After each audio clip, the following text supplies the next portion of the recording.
ఇప్పుడు వయసు పోతూనే ఉంది, నేను సెటిల్ కాలేదు, ఉద్యోగం కాలేదు, ఆ ఎగ్జామ్ రాస్తున్నా, ఈ ఎగ్జామ్ రాస్తున్న పేరిట 30 సంవత్సరాలు, 33 సంవత్సరాలు, 32 సంవత్సరాలు, 40 సంవత్సరాలకు పోయి నువ్వు సెక్స్ ఎంజాయ్ చేస్తున్నావు. కొట్టుకొని రేపు ఎవరో అమ్మాయికి తీసుకొచ్చి పెళ్లి చేసుకుంటావు, ఎవరికో బిడ్డ అది. ఇప్పుడు చాలా మంది సెక్స్ అసమర్థత వల్ల వచ్చి మా దగ్గర ఇలా కూర్చుంటారు, సార్ 38 పెళ్లి చేసుకున్నా సెక్స్ సామర్థ్యం లేదు, మా ఆవిడతో గొడవ అవుతుంది, ఇప్పుడు ఏం చేయలేకపోతున్నాను. అంత వయసు వచ్చేవరకు ఎందుకు చూసుకున్నాము అని అడిగితే, ఏదో సార్ మా ఇంట్లో చెల్లెలు ఉండే, మా ఇంట్లో ఉన్న బాధ్యతలు ఉండే, నాకు సంపాదన లేకుండే. నేను వింటాను ఒక మనిషిగా, నీ శరీరం వినదు. దానికి కావాల్సింది ఎప్పుడు కావాల్సింది అప్పుడే. ముద్దు ముచ్చడం అనేది వయసులోనే తీరాలి. అది అలా కాకుండా గాలికి వదిలిపెట్టే హస్తప్రయోగం చేస్తా అంటే కొన్ని అనర్థాలు తప్పవు, కొన్ని కష్టాలు తప్పవు. ఈ అంగం అనేది యోని కోసమే సృష్టించాడు దేవుడు. మన దాంట్లో చేతులు పెట్టుకొని కొట్టుకుంటా, పిల్లలు పెట్టుకొని కొడతా, పరుపులు పెట్టుకొని కొడతా అంటే కుదరదు.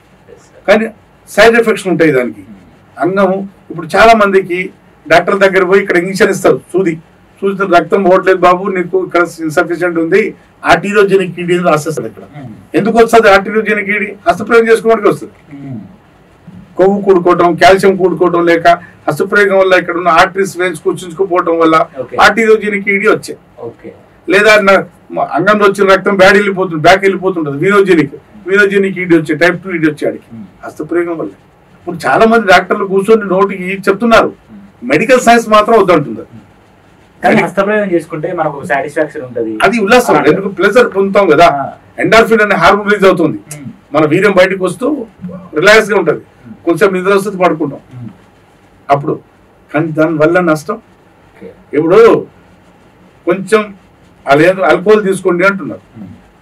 ఆల్కహాల్ తీసుకుంటే కొంచెం తీసుకుంటారు, 90 ml తీసుకుంటా సార్ అంటారు. అది కంటిన్యూ తీసుకుంటే లివర్ పాడైంది.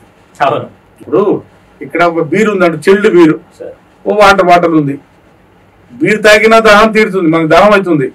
నీళ్లు తాగినా దాహం తీరుతుంది. కానీ ఈ నీళ్లు తాగితే దాహం తీరుతుంది కానీ నష్టం జరగదు, బీరు తాగితే నష్టం జరుగుతుంది. దాహం తీరుతుంది కానీ నష్టం జరగదు.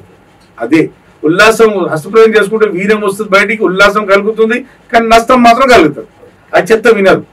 హస్తప్రయోగం అనేది ప్రకృతికి విరుద్ధమే. అది సెక్స్ ఒక యోని తప్ప, నోట్లో పెట్టిన ఇబ్బందే, వెనకాలచి చేసిన ఇబ్బందే, చేతులు పెట్టి తీసిన ఇబ్బందే, పరుపులో పెట్టి తీస్తేనే ఇబ్బంది. బోర్లో పడుకొని ఈ బెడ్తో రాపిడి అంగానికి చేసిన వాడికి ఏం ప్రాబ్లం వస్తుంది తెలుసా?